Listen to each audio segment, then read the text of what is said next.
السلام عليكم كسو دوادا muuqaalkeena maanta waa maxay cilmu nafsi cilmu nafsigu waa barashada cilmiga dabeecadda iyo maskaxda taas oo ay kamid tahay xiska qaybta soo jeeda ee afka qalaad lagu yiraahdo conscious mind iyo qaybta aan soo jeedin ee loo yaqaano subconscious mind iyo waliba qaybta dareenka iyo fikirka psychology-ga qofka ku takhasusa waxa uu daahfuraa dabeecadda iyo hanaanka maskaxda wax u rogrogto gaar ahaan si aragga soo jeedka caatifada dhiirigelinta cabqarinimada iyo shaki la'aanta haddii aad hore ugu wareersanaan jirtay dhiirigelinta iyo waxa ay tahay maanta waxaad ogaataa inay ka tirsan tahay cilmu nafsiga kelmadan cilmu nafsiga sida aad aragtaan badanaa dadku waxay ku qaldaan filosofiga haddaba marka aan isku dayno inaan qeexno falsafada waa barashada aqoonta lama huraanka ah ee dabeecadda xaqiiqada iyo jiritaanka saad aragtaanba waa laba cilmi oo kala duwan oo aanan isqusayn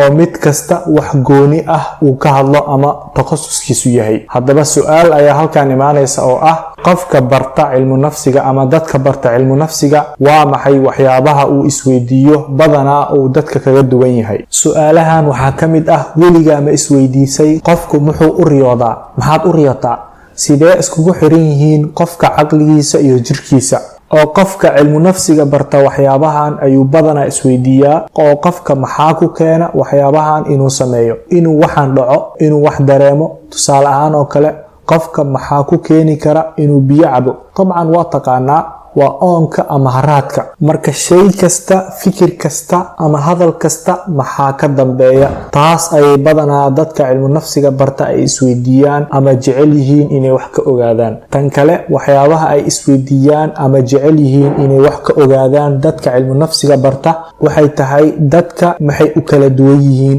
aragtiyo kala duwan u leeyihiin oo tusaale ahaan oo kale laba canug oo mataano ah ha ahaadaan laba wiil laba gabar ama wiil iyo gabar ayagoo hal meel ka soo wada baxay oo isku hooyo ah maxay u wadaagi waayeen habfikirka dadka maxaa ku keenay qof kasta inuu wax jeclaado inuu qof kasta wax naco sidoo kale waxyaabaha ay isweydiiyaan waxaa ka mid ah ilmaha koritaankooda wiil iyo gabar maxay ku kala duwan yihiin kee korriinshihiisu ka badan yahay kan kale maxaa keenay inay waxaasi dhacaan sidoo kale waxay isweydiiyaan sidee buu qofka uga gudbi karaa baqdinta tirada badan ee maskaxda se maxaa qofka ku keena haddaba maxaa laga faa'iidaa weydiimahan ama qofka cilmu nafsiga barta muxuu ka faa'iidaa weydiimahan adiga haddii aad baratid ama akhrisid ama dhageysatid cilmu nafsiga maxaad ka faa'iidaa waxyaabaha ugu horeeya ee saameynta ugu badanna leh qof walbana muhiimad fiican u leh oo libin inuu gaarana ka qayb qaadan karta waxay tahay waa inuu qofku barto naftiisa inaad naftaada baratid waxay kuu fududayn karta wax walba barashadooda sababtoo ah waxaad taqaanaa habkii aad wax u baran lahayd sidoo kale waxyaabaha laga faa'iido inaad cilmigan barato waxaa ka mid ah waxaad baranaysaa dadka kale dareemahooda say u shaqeeyaan oo maanta haddii uu qof kugu xanaaqo maxaa keenay inuu xanaaqo oo ah waxaad si fudud u akhrinaysaa qofka dareemihiisa sidoo kale waxyaabaha aad ka faa'iidaysid barashada cilmu nafsiga waa inaad fahantid cudurrada ku dhaca maanka qofka ma ahan waxa aan ka hadlayo nabar ku dhacay maskaxda qofka ee waxaan ka hadlayaa waxay tahay waxaa ka mid ah stresska oo kale qofka ku dhaca maskaxdiisa depressionka oo kale warwarka oo kale oo noocyadaas oo badan oo cudurro ah ayuu qofku baranayaa iyo waxyaabaha hoos imaada cudurka sida maxaa sababay cudurkan inuu qofku ku dhaco maxaad ku daaweyn kartaa oo aad siin kartaa waxyaabaha kale oo ugu muhiimsan ee uu qofku ka faa'iido